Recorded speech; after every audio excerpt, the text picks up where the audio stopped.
हरे कृष्णा। कथा कौमुदी में आपका स्वागत है। आज सुनिए महाभारत की एक कथा। महाभारत काल की बात है। एक बार कृष्ण और बलराम किसी जंगल से गुजर रहे थे। चलते हुए काफ़ी समय बीत गया और अब सूरज भी लगभग डूबने वाला था। अंधेरे में आगे बढ़ना संभव नहीं था। इसलिए कृष्ण बोले, बलराम, हम ऐसा करते हैं कि अब सुबह होने तक यहीं ठहर जाते हैं। भोर होते ही हम अपने गंतव्य की ओर बढ़ चलेंगे।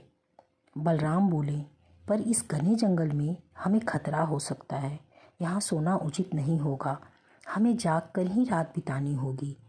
कृष्ण ने सुझाव दिया, अच्छा, हम ऐसा करते हैं कि पहले मैं सोता हूँ और तब तक तुम पहरा देते रहो, और फिर जैसे ही तुम्हें नींद आए तो मुझे जगा देना। तब मैं पहरा दूंगा और तुम सो जाना। बलराम तैयार हो गए। कुछ ही पलों में कृष्ण गहरी नींद में चले गए और तभी बलराम को एक भयानक आकृति उनकी ओर आती दिखी। वो कोई राक्षस था। राक्षस बलराम को देखते ही जोर से चीखा और बलराम बुरी तरह डर गए। इस घटना का एक विचित्र असर हुआ। भय के कारण बलराम का आकार कुछ छोटा हो गया और राक्षस और विशालकाय हो गया।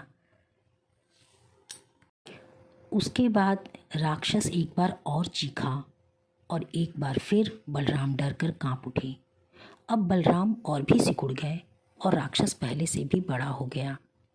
राक्षस धीरे धीरे बलराम की ओर बढ़ने लगा।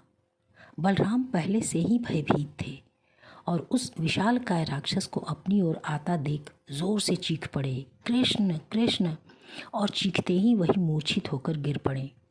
बलराम की आवाज़ सुनकर कृष्ण उठे। बलराम को वहाँ देख उन्होंने सोचा कि बलराम पहरा देते देते थक गए और सोने से पहले उन्हें आवाज़ दे दी। अब कृष्ण पहरा देने लगे। कुछ देर बाद वही राक्षस उनके सामने आया और ज़ोर से चीखा। कृष्ण जरा भी घबराए नहीं और बोले, बताओ, तुम इस तरह चीख क्यों रहे हो? क्या चाहिए तुम्हें? इस बार भी कुछ विचित्र घटा। कृष्ण के साहस के कारण उनका आकार कुछ बढ़ गया और राक्षस का आकार कुछ घट गया। राक्षस को पहली बार कोई ऐसा मिला था जो उससे डर नहीं रहा था। घबराहट में वह फिर कृष्ण पर जोर से चीखा।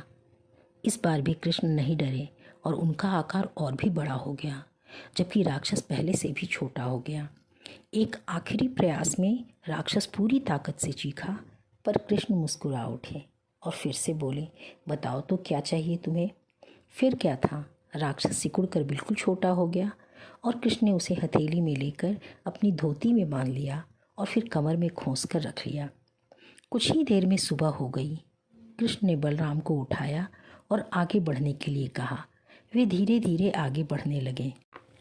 तभी बलराम उत्तेजित होते हुए बोले, पता है कल रात में क्या हुआ था? एक भयानक राक्षस हमें मारने आया था। रुको रुको।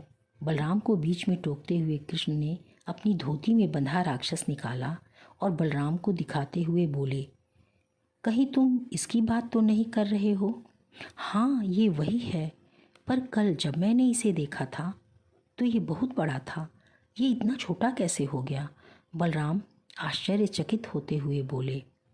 कृष्ण बोले, जब हम जीवन में किसी ऐसी चीज़ से बचने की कोशिश करते हैं जिसका हमें सामना करना चाहिए, तो वो हमसे बड़ी हो जाती है और हम पर नियंत्रण करने लगती है।